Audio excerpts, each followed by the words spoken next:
What's up? What's up, Facebook? This your boy Stan T.O. Anderson, Str8 No Chaser Talk. First off, we want to say thank you to everybody and their patience as we were working through our technical difficulties. Our first time getting together, our first show. If you've ever been around me and my buddies, you know how it is. It's hard to get stuff done because sometimes we just laughing and having a good time. But other times, other people know we're not as technically evolved as we should be. So that was an understatement. It was like trying to watch a 5-year-old put together rebuild an Audi transmission with a blindfold on. That shit was terrible. It was garbage. But anyway, nonetheless, we are here. We will not be Facebook living it because, again, we were having some technical difficulties. However, we will be posting video content later on this afternoon. Our next show, which will be in 2 weeks, we will have everything worked out. That way we'll have some interaction. We'll be able to answer some questions live as people are talking or want to reach out to us. So again, everybody that called, text, shot Facebook messages, we say thank you. We appreciate it because that shows that you're here to support us. So who is us? Well, you guys know me. But let me introduce the other people that are here with Str8 No Chaser. And one thing I'd like to say before we start, I put out a small number of invitations to people to come and talk.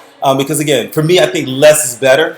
I sent out invitations specifically, and then I had people that reached out and said, hey, you know what? I want to be a part of the filming. I want to be a part of the taping. I want to be a part of the online presence. There will be ample opportunities for those of you that reached out to say, hey, you know what? I want to be a part of it. We're going to have people coming in and out. We're going to have some guests later on down the line. We've got a whole format as we work through some of the challenges. We're going to have a blast, and we're going to carry this from the summer into the fall. And guess what? I know many of you all are football fans because, right now, we have baseball because basketball just ended. Yeah, so we'll have everything worked out tight, so we'll be ready to rock and roll during football season. So to my right, which is your left, Derek Anderson. I'll let DA introduce himself and talk a little bit about himself real quick. Go ahead, DA. Derek Anderson, straight baller back in the day, but we getting together just a love of sports, a love of life. So we're getting together to talk some sports and kicking with my boys and be real about everything. So let's do it. All right, quick note about Derek. 2 people in the city of Chicago, I don't care where you walking through, they're gonna know. They're gonna know Jabba Maxey and they're gonna know Derek Anderson. So, that's what it is. Try walking through the mall with this motherfucker. Seriously, try walking through the mall and staying focused with Derek Anderson. Go ahead, Francois Wright, Big Frenchie, I told the line. Straight baller. I'm the big man of the crew. We play together all the time. Yes, right now, we just don't come chop it up and do what we do on the phone. So now we're going to do it live for y'all. So that's what it is. Hey, it is what it is. Now, I'll say this. Before we get started, many of you years ago, maybe about a year and a half, 2 years ago, when I started Str8 No Chaser, I really wasn't sure what I wanted to do. We started out talking sports, and it evolved into politics because of the Colin Kaepernick situation and other things that were happening and transpiring. So it kind of took on a political aspect of its own. That's not what Str8 No Chaser is about. However, there will be some of those things where, whether it's daily conversation, whether it's politics, damn, this nigga just blew his nose and wiped his face while I'm giving my speech, my intro. I'm trying to be serious. He's just in this moment, just wiping. Go in there, butt floss with the good towel. Right. We got the spotlights. You may as well just stand up and butt floss. Right. Got the room. We're up under the lights. It is kind of warm in here. Right. Plus, guys that had a couple cocktails. Right. But going back to what I was saying, nonetheless, with Str8 No Chaser, it started to take on more of a political content, and that's really not what Str8 No Chaser was about. Yes, there are some things that will cross over because sports and athletics are a microcosm of what we go through in society, but that's not the focus. So what I did was I wanted to make sure that we had an opportunity to really think through what this would look like, and then look at, okay, how can we make sure that we're staying on track, staying on focus, but also giving credence to those daily topics that are important, that are significant, and that cross the lines. So you will see and hear, conversation that kind of, shit's gonna go off the rails at some point. That's just how we are. But that's today we're gonna talk sports. Yeah, so that's how we get down.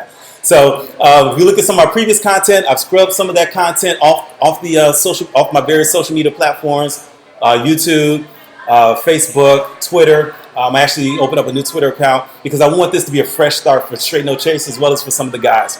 And again, we're going to see a number of different people throughout the course of this production over the next several months because we've had a number of people including athletes that we all personally know that say, hey, you know what? Yeah, I couldn't make it today, but we'll be there the next time. Right. So, as is customary with Str8 No Chaser, we had to take our customary first drink, first shot. So, normally this is where we would announce a sponsor, but since we don't have a sponsor and I put up all the money, we'll take the shot in honor of me. No doubt. So, appreciate it, fellas. Str8 No Chaser. We're about to get into it. Let's do it. So, I'm gonna get through coffee. That shit watered down as hell. Man, I'm hot. But nonetheless, right now we're coming off the heels of the 2019 NBA Finals. Toronto Raptors have upset. I should call it an upset because that was my OG call before the season. I said Toronto and Milwaukee were two teams that could upset the Golden State Warriors. But with that, we've got the Warriors, the last game of Oracle, closing that out 4-2. What are your thoughts on what happened with the 2019 NBA Finals? And you know what? The playoffs in general. The playoffs, to me, they were good. They were good. I mean, Kawhi Leonard was great in the playoffs. Giannis at the beginning of the playoffs was great. We've seen some good basketball in the East for a change. Mm-hmm. Then we went over to the West, and it's different with LeBron not being in the playoffs. So that kind of put a damper on it for me, being a LeBron fan. Yeah, I said it. Yeah, I said it. We put a damper on it. Can't say that in these parts. Hey, you know what I'm saying? LeBron fans over here. Wait. Let me get my Clay Davis. Right. Right. You crazy. But, the playoffs was cool this year. But I knew Golden State was going to lose this year. For me, I knew they was going to lose. All right. And they did, So I am eternally grateful. I'm so tired of them, man. I'm real. I'm so tired of them, man.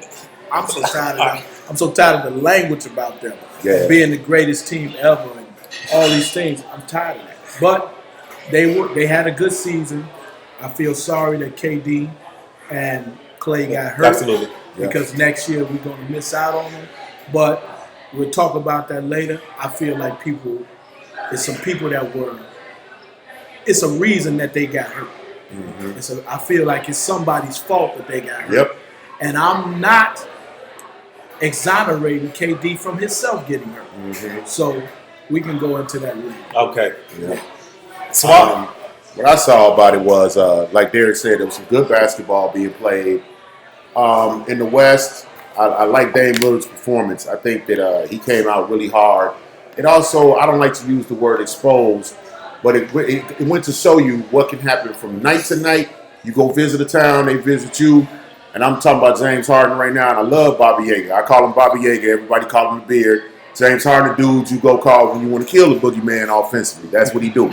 But what it shows you is that if you got a game for seven nights in a row, you can kind of limit what they would do if you just visit them for one night. So for one night, he might just take you and get 50, but he didn't have them kind of games in the playoffs, and it was sort of disappointing. But like I said, I don't like to use the word exposed, but it was kind of an exposure. Yeah. If you get to plan for somebody, they got to go to something else. It also, like Derek said, in the East was majorly improved because that fear of LeBron being there, that elephant in the room wasn't there, so absolutely. It was wide open. Absolutely. And again, I concur. Kawhi Leonard was unbelievable all the way through. Yes, another thing the playoffs taught us is that my team, Philly, they got to make some improvements. Oh man, Philly! He'll be running around here, his little stomach, a little tummy ache, stomach hurt. They got him listed at 250. He ain't no 250. Dude is like, I'm 260 something. He ain't no 250. He ain't been 250 since 7th grade. Dude, 300 some pounds. He got to lose some weight. Easily 3 clicks. Ben Simmons got to get a jump shot. Bottom line. Yeah. They should have been, in all actuality, I like what Toronto did, but they should have been the team in the finals. Philadelphia should have been. And they messed that up, and that's on them. But we'll get into that later as we talk about free agency because that needs to be addressed when it comes to the Philadelphia 76ers. Yeah. So real quick, let me just say this. I've had a chance to meet Kevin Durant. A couple years ago, Kevin Durant had a camp for 35 and olders in collaboration with Pro Camps, and I had an opportunity to play in his camp. with a number of other elite ball players, not just from the country, but across the world. There was a guy, point guard from China, that was playing. He actually one of the most inspirational because he traveled however many thousands of miles just to participate. But with that, having met Kevin Durant, having met his right-hand man, Randy, those are good people. KD gets a bad rap because he's in touch with himself. He's still not comfortable, but he's in touch that he does have feelings and he expresses his feelings, so he gets a bad rap. But he's one of the nicest guys and one of the coolest guys you'll ever come across. And I know, everyone has an opinion about him. Again, having met the man, I can just tell you, KD is legit. He's straight. Although I know where you're going with it. He's a Libra, man. Go ahead, D. But my thing is with KD, I'm never gonna say he's not a nice guy. That's not the point. He is a nice guy. Too damn nice sometimes. Too damn worried about what goes on with other people and people around him. First of all, KD need to get off of social media. Period. And I think that can be said about a lot of athletes. Well, yeah. But that's how they build their brand. That's how they market themselves. And I'm not knocking that, but he letting things get to him. What you care about when some dude in Kansas talking about why he laying on his bed? Exactly. KD, get that up. Get that up. Stop answering people. Stop with the burner accounts. I know you don't have them no more, but they should have never been there in the first place. Right. You see what I'm saying? Things like that. He's too sensitive. That's the only. KD is a nice guy. Great ball player. Too sensitive, man. He take his sensitivity to another level where it's almost being suckerish. You know what I'm saying? So that's the one problem I have with KD. I don't have no other problem with KD. His philanthropism, his mother, him being a businessman, doing everything that he's doing, I have no problem with it. The suckers, you got to stop that. Yeah. Let the record show. It is 2000. Look, I checked my watch. It is 2019. Derek used the word sucker. And sucker shit. Yeah. This John Turkey called somebody a sucker. Yeah, but he do got to stop that. All that that social media, all that nonsense. I mean, it's okay, but when you start responding to people and it gets to that point where, okay, now you responding to Joe Schmo down the street and he telling you should have got 40 when you just scored 37. That's bullshit, and he got to stop doing that. He's too sensitive. That sensitivity got him to making comments about his homies in the media when he said that shit when LeBron was toxic. Just shouldn't even said that. There's just some things he just needs to learn how to just be cool, play your game. It don't matter what everybody's opinion is. Just let it go. Just let it go. Man. Do what you do. I mean, that's the thing. But again, we live at different times, different ages. Sir. I'm not gonna be the old guy. Get off my lawn. You're not. No, you're not. But I'll be it too. Look, I'm however, get off my grass, boy. That's me. yeah, I don't want to be the guy standing in my bathrobe with my robe wisping in the wind. He got to promote his brand. However, we got to understand that this is a different generation from when we play ball. Right. Well, I mean, he got to promote his brand, and you got to have some social media interaction with people. You can't be Andrew Luck with the flip phone. That's crazy. That was funny to me. But when you start getting to a point where you're doing ghost pages and you trolling people and you answering back and you clapping back to people, you can't do that. Like at this point, you at this point, and I'm not saying they lower than you, but basketball wise, they way down here. You here. You an all-star. He an all-time great. He going. Only thing is, like I say, is we all got social media pages, so I'm not going to knock him for that either. It's just that your sensitivity can't take you over the edge. You responding to people that's not worthy of your response. Absolutely, that's the problem. Right. So real quick, we have 2 minutes. Let me just ask you guys. There's been discussion about who is the best player in the league. I know we've had some guys that didn't show up that we thought were going to play a much larger role in the playoffs. Joel Embiid, Giannis Antetokounmpo. Yeah, I said it right. Triple word score, bitches. Right. Giannis Antetokounmpo. Right. Yeah, Giannis Antetokounmpo. Triple word score, bitches. But making sure that we keep things in context. LeBron didn't play. Right. We didn't see the best out of James Harden, and I don't know if it's due to fatigue or style of play. Right. Real quick, Derek, I'm going to turn it over to you for a minute. Your thoughts on KD? Kawhi Leonard, and where he ranks in the pantheon of players right now, because there's a lot of talk based off of his finals performance that he is the best player in the NBA. 1 minute. He's on the same page as those other two. One we won't see play next year is Kevin Durant. The other one is LeBron James. I still have LeBron a hair better than him. You know, defensively, we know what Kawhi is. We know what he is. So offensively, I still got LeBron being a little bit ahead of him. Okay. So LeBron is still number one, but he 1A right now at this moment. Fair enough. Yeah, Francois, Big Frenchie. I concur with that. I agree. For a minute, I got caught in a moment, and I wanted to say that he was that. But then you got to look at LeBron's 17 years of excellence. So Kawhi's been doing it for a couple of years like this, but LeBron every single year. I mean, they consider him to have a bad year when he's 27, 8, and 8. That's a bad year. You know what I'm saying? So we know what, like you said, you know what Kawhi is defensively. The one thing that I think there is a difference, he hits his free throws at the end of the game. No doubt. He measures his movement. Everything is measured. Everything is at his pace. Right. And he controls the game that way. He literally, I watched him in this series pick and choose his times when he decided, okay, I'm going to take over now.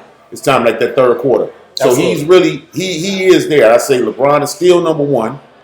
KRS style, he's still number one. Still number one. And then you got Kawhi 1A. Kawhi's 1A. It's going to be a lot of proving ground, especially if Kawhi end up with the Clippers, like everybody's saying. Now you're going to get to see it a lot. We know we'll talk a little bit about that in a little bit. So that's our first segment. Just recapping the 2019 NBA Finals. We'll be right back.